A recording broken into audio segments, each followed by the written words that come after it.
Bonjour à toutes et à tous, ma team Kiffer, j'espère que vous allez bien. Aujourd'hui pour cette nouvelle vidéo, on se retrouve pour parler Coupe de France 2023, une compétition qu'on aime bien sur la chaîne YouTube parce que ça fait tout simplement... ça permet à des petits clubs d'aller loin et de se montrer aussi à la télé et tout ça avec des clubs amateurs qui peuvent rencontrer de grosses équipes. Donc on va checker un petit peu le calendrier des 16e de finale. On progresse dans la compétition. Tous les clubs sont rentrés en liste. Alors on va pas réexpliquer tout le fonctionnement de la Coupe de France, mais il faut savoir que les équipes de Régional 1, Régional 2, Régional 3 commencent la qualification pour la Coupe de France très tôt dans l'année, hein, dès la fin de l'été. Ça permet tout simplement d'éliminer déjà des équipes qui n'ont pas forcément un très gros niveau et on insère petit à petit les équipes des niveaux supérieurs, c'est-à-dire National 3, National 2, National 1, puis ensuite National, Ligue 2 et Ligue 1.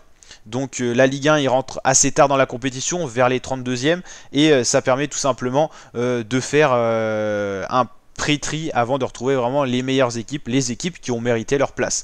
Donc c'est une très longue compétition qui commence très tôt dans l'année, vous l'avez compris, dans l'été, et ensuite on continue encore très longtemps. Donc là on en est arrivé au stade des 16e de finale. Pour vous dire un petit indice, il reste plus que 32 équipes. Par exemple à la Coupe du Monde qu'on a suivi sur la chaîne YouTube, après les phases de poule, c'est direct les 8e, il n'y a plus que 16 équipes. Donc c'est à dire qu'après ce tour des 16e, on arrivera aux 8e de finale et on aura 16 équipes comme on l'avait à la phase finale de la Coupe du Monde. Donc voilà, là dans les rencontres, ça commence donc dès le 20 janvier avec un Olympique de Marseille Stade Rennais. Gros match avec deux équipes qui sont dans le top 5 de la Ligue 1. Deux équipes de la Ligue 1 qui s'affrontent en 16e de finale. C'est la loi du tirage au sort, c'est le hasard. Et ça va donner lieu à un très beau match qui aura lieu donc au stade Vélodrome. Et ça c'est bien parce qu'on peut suivre même sur des chaînes pas payantes. Il n'y a pas que Beansport mais France 3 qui diffuse cette rencontre. On aura une équipe de National 3 qui va affronter une équipe de L1. C'est Chambéry SF qui a fait une très belle campagne, qui va affronter l'OL qui n'est pas dans le meilleur de sa forme. Donc pourquoi pas essayer quelque chose du côté de Chambéry qui accueillera les Lyonnais dans le Groupama Stadium des Cynès Charpieu. Ensuite, le 21 janvier également, on aura Toulouse-Ajaccio, deux équipes de L1.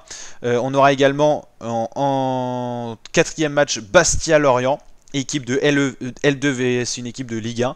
Donc là tout est possible, même si Lorient fait une très belle saison cette année. Ensuite on aura Vendée-les-Herbiers, Stade de Reims, une équipe de National 2, juste en dessous de National, où on retrouve les équipes par exemple comme Avranches, tout ça. Avec un bon niveau quand même. Et Stade de Reims, on l'a vu. FC Chamalières, N2 face à une équipe de Ligue 2 Paris FC. On aura RC Pays de Grasse, N2 face à Rodez AF L2. Stade Planécois face à Grenoble Foot 38. Une équipe de R1. Donc là c'est vraiment des amateurs qui vont affronter Angesco L1. Donc R1 c'est en dessous de N3, N2, National, Ligue 2, Ligue 1. Donc c'est assez loin, vous l'avez compris, dans la hiérarchie. Donc ça c'est une très belle prouesse pour une équipe de R1 de se retrouver en 16e. On se rend pas compte mais c'est énorme. On aura Lille-Pau, très beau match également. Chamoigneur TFC face à Auxerre. Le Puy Foot National classique face à Vierzon FC National 2. ASM Belfort face à Annecy. Taon vs Nantes. Brest vs Lens, deux équipes de L1. Et US Pays de Cassel R1 face au Paris Saint-Germain. Donc là vous voyez la différence de niveau, hein. Il y a beaucoup de ligues entre ces deux équipes.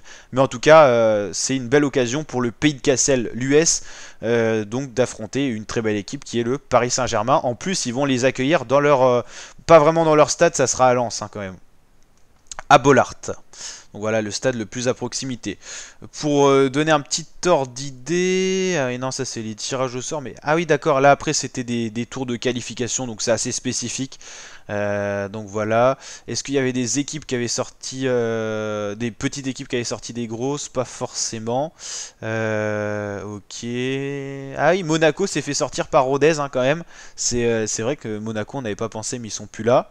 Mais ça joue bien, hein, globalement. Par exemple Jura Sud Foot N2 qui a été battu seulement 2-1 par Ajaccio. Donc voilà, ça montre le niveau qui est quand même présent.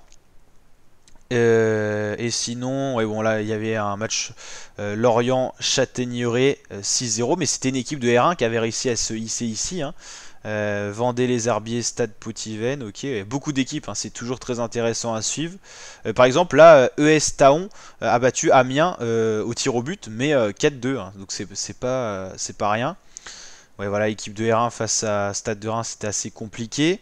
Pays de Cassel, ils étaient passés face à une N2, donc ça c'était un petit exploit. Vasquel Football, voilà, et ouais, c'est sympathique à regarder. Donc voilà la team pour ce petit bilan, j'espère qu'il vous aura plu. Si vous voulez suivre tout ça sur la chaîne, n'hésitez pas à vous abonner, activer la cloche, likez la vidéo si elle vous a plu, n'hésitez pas à réagir en espace commentaire. Et je vous dis à très bientôt la team pour de prochaines vidéos. Ciao ciao.